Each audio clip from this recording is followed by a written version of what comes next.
নমস্কার, আমি ডক্টর বোধিসত্ত্ব খান চলে এসেছি সহজ শেয়ার বাজারের আরেকটি নতুন এপিসোড নিয়ে। প্রিয় বন্ধুরা, আশা করি সবাই ভালো আছেন এবং সুস্থ আছেন। একেই বলে বিধি বাম। যখন সমস্ত ফ্যাক্টরস ভারতীয় অর্থনীতির জন্য কাজ করতে জাস্ট শুরু করেছে, তেলের দাম পড়েছে, সোনার দাম পড়েছে, রূপোর দাম পড়েছে, অর্থাৎ যে কমোডিটিসগুলো আমরা বিদেশ থেকে সবচেয়ে বেশি আমদানি করে থাকি এবং যার কারণে ব্যালেন্স অফ ট্রেড আমাদের বিপক্ষে যায় বা কারেন্ট অ্যাকাউন্ট ডেফিসিট ক্রমাগত বৃদ্ধি হতে থাকে, সেইগুলোই তো পতন ঘটেছে।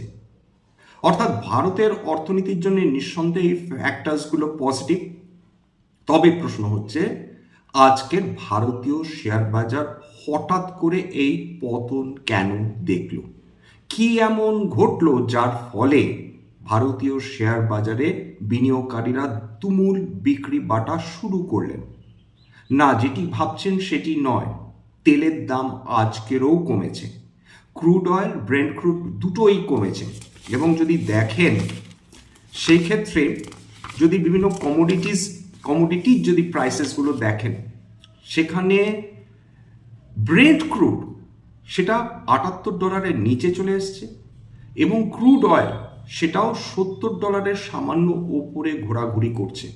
অর্থাৎ ক্রুড অয়েল এবং ব্রেন্ট ক্রুড দুটোই ভারতীয় অর্থনীতির জন্য দারুণ একটা সুবিধাজনক পজিশন তৈরি করে দিচ্ছে। তবে ফ্যাক্টরটা কি? ফ্যাক্টরসগুলো যার কারণে আজকে ভারতীয় শেয়ার বাজারে পতন ঘটল, সেটি মূলত কিন্তু এশীয় বাজার আজকে রক্তাক্ত হয়ে গিয়েছে। কোরিয়া, জাপান, তাইওয়ান, এই তিনটি মার্কেটই তো বিশ্ব বাজারকে চমকে দিচ্ছিল 2026-এ। লিটারালি তাদের যে স্টকসগুলোর দাম সেগুলো কয়েক গুণ হয়ে গিয়েছে মাত্র 5 থেকে 6 মাসের মধ্যে। বিশেষ করে সেই স্টকসগুলো যেগুলো এআই ডেভেলপমেন্টে কাজ করে থাকে বা এআই ইনফ্রাস্ট্রাকচার রিলেটেড স্টকস, সেই স্টকসগুলোর কারণেই আজকের বাজারে দারুণ পতন এলো, রক্তাক্ত হয়ে গেল। এবং এশীয় বাজারগুলোর মধ্যে সবচেয়ে বেশি পতন এলো কসপিদের, অর্থাৎ কোরিয়ার একটি ইন্ডাইস। সেখানে 11% বেশি পতন চলে এসেছে। এছাড়া নিক্কেই 3% কাছাকাছি পতন, হ্যাংসেং প্রায় 2.25%, তাইওয়ান 2.25%, এবং সাংহাইয়ের মতন মার্কেটও যেটা ইউজুয়ালি স্টেবল থাকে সেটা 1.38% পতন চলে এলো। বিগতকাল রাতে আমেরিকার সমস্ত indices, Nasdaq, Dow Jones, standard and পুর পতন এসেছে। আজকে সকালে যখন এশীয় বাজারগুলোতে এহেন পতন এলো, তারপর দুপুরের দিকে আপনারা যদি বিভিন্ন ইউএস ফিউচার্সগুলো দেখেন, সেখানেও দেখবেন প্রায় 2% কাছাকাছি পতন চলে এসেছে। বিশেষত ন্যাসড্যাক, অর্থাৎ এর ফিউচার্সে প্রায় 2%-এর উপর পতন নিয়ে ট্রেড করছিল। এবং খুব স্বাভাবিকভাবেই বুঝতে পেরেছেন যে তেলের কারণে না, যে এআই রিলেটেড বাবল তৈরি হচ্ছিল, বুদবুদ তৈরি হচ্ছিল, হঠাৎ করে এরকম একটা খবর ছড়িয়ে পড়লো গোটা বিশ্বে। স্বাভাবিকভাবেই যখন একটি বুদবুদ ফাটে, তখন এরকম ধরনের নিউজ চলে আসে বাজারে, যে যে হারে এই এআই রিলেটেড কোম্পানিগুলো তাদের স্টক প্রাইস দারুণভাবে অ্যাপ্রিসিয়েট করছিল, সেগুলো তাদের ফান্ডামেন্টালসের সঙ্গে সাযুজ্য রেখে বৃদ্ধি পাচ্ছে না। অর্থাৎ যে পরিমাণ স্টক প্রাইস অ্যাপ্রিসিয়েশন হচ্ছে, ততটা রোজগার এই ধরনের কোম্পানি নাও করতে পারে। তার ফলস্বরূপ যেটা দাঁড়ালো, এসকে হাইনেক্স, যেটা আর্টিফিশিয়াল ইন্টেলিজেন্স মেমোরি চিপস তৈরি করে বিশ্বের সবচেয়ে উৎকৃষ্ট মানের, এবং স্যামসুং, এই দুটো স্টকেই 10%-এর বেশি কারেকশন এলো এবং কসপির বাজার বা কসপি ইন্ডাইস সেটা ধসে গেল, তথা কোরিয়ার মার্কেট ধসে গেল। এবং খেয়াল করে দেখুন যে জাপান, কোরিয়া এবং তাইওয়ানই তো লিড করছে semiconductor business, AI related development, এবং অবশ্যই ইউনাইটেড স্টেটস অফ আমেরিকা, সেই বাজারগুলোতেই দারুণ পতন এলো। ভারতীয় বাজারেও খুব স্বাভাবিকভাবে গোটা বিশ্ব জুড়ে যদি রক্তাক্ত হয়, সেক্ষেত্রে ভারতীয় বাজারও নিঃসন্দেহে খুব একটা যে সুরক্ষিত থাকবে সেরমটি নয়। এবং ভারতীয় বাজারে আজকে নিফটি এবং সেন্সেক্স দুটোই 1.16% উপর পতন ঘটল। দুটো সেক্টর পার্টিকুলারলি বিনিয়োগকারীদের আজকের দারুণ উদ্বেগে রাখলো। এর মধ্যে একটা মেটাল ইন্ডেক্স, অর্থাৎ নিফটি মেটাল, সেটা প্রায় 2.2% উপর পতন। এবং তার সঙ্গে হচ্ছে নিফটি আইটি, এটাতেও কিন্তু দারুণ পতন আজকের এসেছে, এটাও প্রায় 2% কাছাকাছি পতন চলে এসেছে। এবং নিফটি ব্যাংক 1.2%, ক্যাপিটাল গুডস 1.24% এবং কনজিউমার ডিউরেবল সেটা 1.37% পতন দেখেছে। যারা এআই ইনফ্রাস্ট্রাকচার রিলেটেড ডেভেলপমেন্ট করে থাকে, খুব বেশি কোম্পানি নেই ভারতবর্ষে, আপনারা বুঝতেই পারছেন, সেমিকন্ডাক্টর কোম্পানিসগুলো এবং আইটি কোম্পানিসগুলো তারা আজকে আবার দারুণ পতন দেখে ফেলল। এবং মেটাল যে ইন্ডেক্সটায় যে পতন চলছে তার পেছনে কিন্তু বেশ কিছু গুরুত্বপূর্ণ কারণ রয়েছে। দেখুন, সবসময় মাথায় রাখবেন যে যখন মেটালসে পতন ঘটে, যখন অয়েল ইন্ডাইসেসগুলোতে পতন ঘটে, যখন ক্রিপ্টো কারেন্সিসগুলোতে পতন ঘটে, মনে রাখবেন অবশ্যই ডলার ইন্ডেক্স চেক করা উচিত। ডলার ইন্ডেক্স যখনই শক্তিশালী হবে, বিশ্বের সমস্ত কমোডিটিতে পতন আসবে বা ইউজুয়ালি এসে থাকে।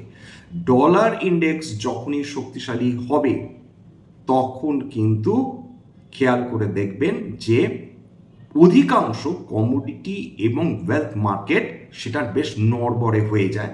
এক্স্যাক্টলি আজকেরও তাই ঘটেছে।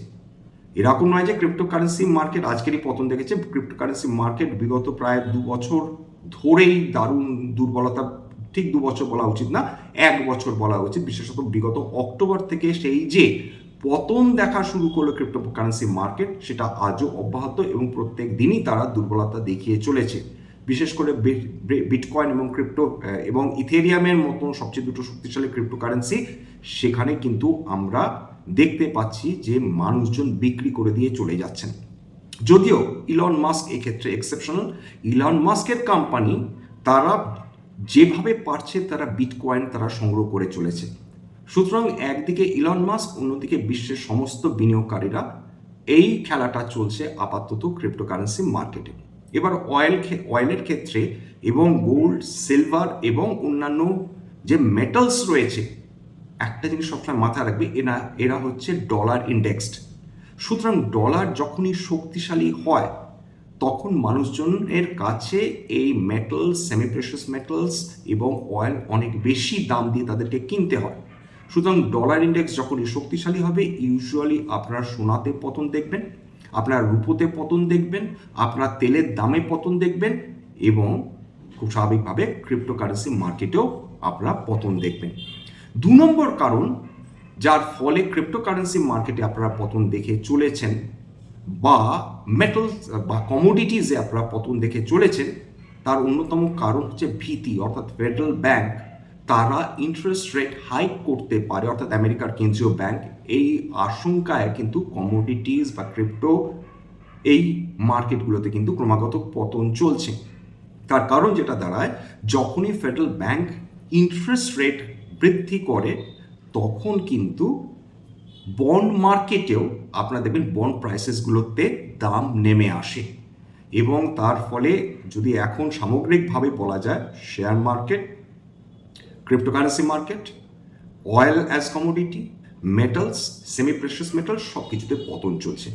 সোনা আজকের প্রায় 2.25% পতন নিয়ে ট্রেড করছিল, রূপো প্রায় 4.5% পতন নিয়ে ট্রেড করছিল। সেই যে যুদ্ধ শুরু হয়েছে বিগত 1 মাস, যদি দেখেন সোনার দাম ক্রমাগত পতনমুখী হয়ে চলেছে, সোনা ক্রমাগত তার ভ্যালু হারাচ্ছে। আর এখন তো যুদ্ধ থেমে গিয়েছে, তার ফলে যুদ্ধ শুরু হওয়ার সময় গোল্ডের যে চাহিদা ছিল, গোল্ড একটা হেজিং ইনস্ট্রুমেন্ট, যখনই যুদ্ধ শুরু হয় অনিশ্চয়তা কাটাতে বিভিন্ন দেশের কেন্দ্রীয় ব্যাংক, বিভিন্ন হাই নেট ইন্ডিভিজুয়ালস, বিভিন্ন ইনস্টিটিউশনস, তারা এমনকি অবশ্যই রিটেল ইনভেস্টার্স, তারা সবাই পাগলের মতন সোনা কিনতে শুরু করে। কিন্তু যখন যুদ্ধ থেমে যায় তখন এই অ্যাংজাইটিটা, অর্থাৎ অনিশ্চয়তাটা যেহেতু কমে যায়, তখন সোনার প্রতি বিনিয়োগকারীদের আকর্ষণ কমতে থাকে এবং এই যুদ্ধ যখনই থেমেছে সোনাও ক্রমাগত দুর্বলতা দেখানো শুরু করে দিয়েছে। এইবার চলে আসি হচ্ছে আজকের সেই স্টকসগুলো যারা 52 সপ্তাহে নিম্ন স্তর ছুঁয়ে গিয়েছে। এর মধ্যে কোনগুলো রয়েছে? এর মধ্যে রয়েছে খুব চেনার নাম, স্বাভাবিকভাবে এরা প্রত্যেকে ইনফরমেশন টেকনোলজির অংশ। ইনফোসিস, টিসিএস, উইপ্রো এবং লারসেন অ্যান্ড টুব্রো, মাইন্ডট্রি। কেন এরা 52 সপ্তাহে নিম্ন স্তর দেখলো? স্বাভাবিকভাবে কেবলমাত্র এআই ভীতি যে ছিল তা নয়, এখন বিশেষজ্ঞরা বলা শুরু করেছেন যে এদের অর্ডার ফ্লো কমতে শুরু করবে বা কমতে শুরু করতে পারে।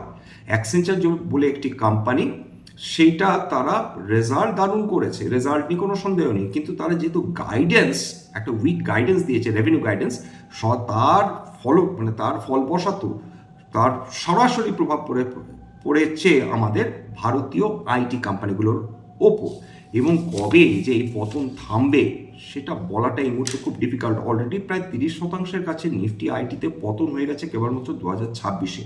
হ্যাঁ, নিঃসন্দেহে এই স্টকসগুলো এখন ফেয়ার ভ্যালুর নিচে ট্রেড করছে, কিন্তু বিনিয়োগকারীরা এগুলোকে সাহস করে নিতে পারবেন কিনা সেটা প্রশ্ন উঠে আসছে। কারণ যখনই এআই এই হেনভাবে ডেভেলপ করছে, তখন বিনিয়োগকারীদের এইটাই ভয় পাচ্ছেন যে তাহলে আইটি অবসোলিট হয়ে যাবে না তো। তার কারণ এর আগে বহু এরকম প্রোডাক্টস ছিল যেগুলো অবসোলিট হয়ে গেছে, পেজার অবসোলিট হয়ে গেছে, ম্যানুয়াল ক্যামেরা প্রায় অবসোলিট হয়ে গেছে, কোড্যাক বলে একটি কোম্পানি ছিল, কনিকা বলে একটি কোম্পানি ছিল, এরা অবসোলিট হয়ে গেছে। এমনকি নোকিয়ার মতন সুবিশাল কোম্পানি, তারা অবধি তাদের ব্যবসা বন্ধ করে দিয়েছে বা মাইক্রোসফটকে নিজেদের ব্যবসা বিক্রি করে দিয়েছে। সুতরাং বিশ্বের স্থায়িত্ব বা এটা চিরকালীন, এটা বলাটা কিন্তু ভীষণ ডিফিকাল্ট। আশা করি বুঝতে পারলেন যে মেটাল স্টকসগুলোতে কেন পতন এসেছে। তার কারণ খুব ক্লিয়ার, ডলার ইন্ডেক্স 101-এর উপর ট্রেড করা শুরু করেছে লাস্ট ডেটা পাওয়া অব্দি 101.3। এছাড়া সকালের দিকে মার্কেট পতনের পেছনে অন্যতম কারণ ছিল যে ডলার আবার টাকার তুলনায় শক্তিশালী হয়ে গিয়েছিল, তবে বেলা শেষে টাকা আবার রিকভার করেছে, ডলারের তুলনায় শক্তিশালী হয়ে গেছে, লাস্ট ট্রেড করছিল 94.75-এ। এইবার চলে আসি হচ্ছে মেটালসের মধ্যে আজকের যে স্টকসগুলোতে সর্বাধিক পতন এসেছে। এর মধ্যে হিন্দুস্তান জিঙ্ক প্রায় 4.6%, তাছাড়া বেদান্ত সেটা প্রায় একসময় 8%-এর কাছাকাছি পতন নিয়ে ট্রেড করছিল, শেষ পর্যন্ত 7.9% পতন নিয়ে বন্ধ হয়েছে। এছাড়া এনএমডিসি পতনের মানে সমস্ত যদি মেটাল স্টকসগুলো দেখেন সমস্ত কিছুতে পতন এসেছে। আজকে যে স্টকসগুলোতে সর্বাধিক পতন এসেছে সেখানে নিউ ইন্ডিয়া অ্যাসুরেন্স রয়েছে, সেটা প্রায় 8%-এর কাছাকাছি পতন চলে এসেছে। জিন্দাল স্টিল 4.36% পতন চলে এসেছে। অশোক লেল্যান্ড সেটা 3.65% পতন, অর্থাৎ যে স্টকসগুলোতে সর্বাধিক পতন এসেছে সেই স্টকসগুলোর কথাই বলছি। এছাড়া ইনফোসিস 3%, এনএমডিসি 3%-এর ওপর, কানাড়া ব্যাংক 3%-এর ওপর, ডিকসন টেকনোলজি 3%-এর ওপর, টিসিএস 3%-এর ওপর, আদানি এন্টারপ্রাইজেস 3%-এর ওপর এবং উইপ্রো 3%-এর ওপর পতন দেখে ফেলেছে।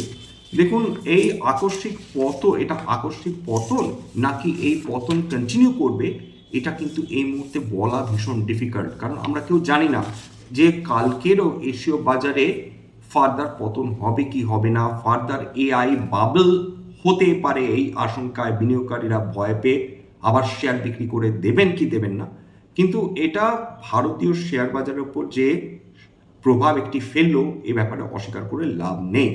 তবে এটা একটা ভালো দিকও রয়েছে, যত এশীয় বাজারগুলোতে এআই রিলেটেড কোম্পানিগুলোতে পতন হয় তত চান্সেস রয়েছে যে ফরেন ইনস্টিটিউশনাল ইনভেস্টার্স তারা হয়তো সেই ধরনের মার্কেটে তারা প্রফিট বুক করে ভারতের মতন এমার্জিং মার্কেটে তারা হয়তো আবার বিনিয়োগের জন্য ফিরতে পারেন।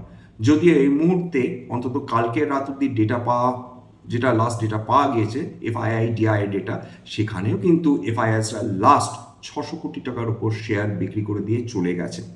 তবে এফআইআইস কবে আসবে এইটা একটা কিন্তু খুব বড় প্রশ্ন বিনিয়োগকারীদের মনের মধ্যে থেকেই যাচ্ছে। তার কারণ ডিআইআইসরা প্রতিনিয়ত বাই করছে, যারা নিয়মিতভাবে এসআইপি করেন, সিস্টেমেটিক ইনভেস্টমেন্ট প্ল্যান করেন, তাদের মাধ্যমেই তো টাকাটা এই ধরনের কোম্পানিজগুলো বা ডোমেস্টিক ইনস্টিটিউশনাল ইনভেস্টার্সরা তারা ভারতীয় বাজারে বিনিয়োগ করে থাকেন।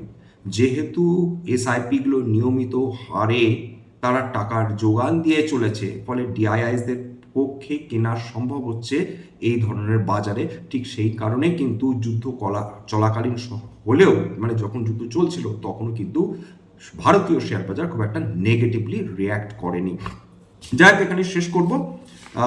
আশা করি এই এপিসোড আপনাদের ভালো লাগলো। স্ট্যান্ডার্ড ডিসক্লোজার যে কোম্পানিসগুলো নিয়ে আমি আলোচনা করলাম, হতে পারে তার মধ্যে কয়েকটা শেয়ারে আমার বা আমার পরিবারের বিনিয়োগ থাকলেও থাকতে পারে। ভবিষ্যতে আমরা যদি নতুন করে কিনি বা বিনিয়োগ করি, আগাম বিজ্ঞপ্তিতে কিনতে বা বিক্রি করতে পারবো না।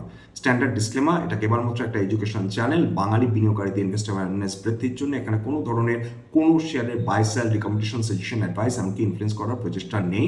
আমার কথা শুনে যদি কোনো শেয়ারে বাই সেল সিদ্ধান্ত নেন, ক্ষতির মুখোমুখি হতে পারেন। সুতরাং সবসময় একজন সেবি রেজিস্টার্ড ইনভেস্টমেন্ট অ্যাডভাইসারের পরামর্শ নেওয়ার চেষ্টা করবেন বা নিজের ডিউ ডিলিজেন্স করবেন, সেক্ষেত্রে আপনার উপকৃত হলেও হতে পারে। সবশেষে যেটা বলি, যদি এই ধরনের এপিসোড আপনাদের ভালো লাগে, প্লিজ একটা লাইক দেবেন, প্লিজ সাবস্ক্রাইব করবেন, এবং যদি সত্যি মনে হয় আমার বাঙালি ভাই বোনদের জীবনে একটুখানি ভ্যালু অ্যাড করতে পেরেছি, নিজের গ্রুপে শেয়ার করে দেওয়ার চেষ্টা করবেন। আজকের জন্য নমস্কার।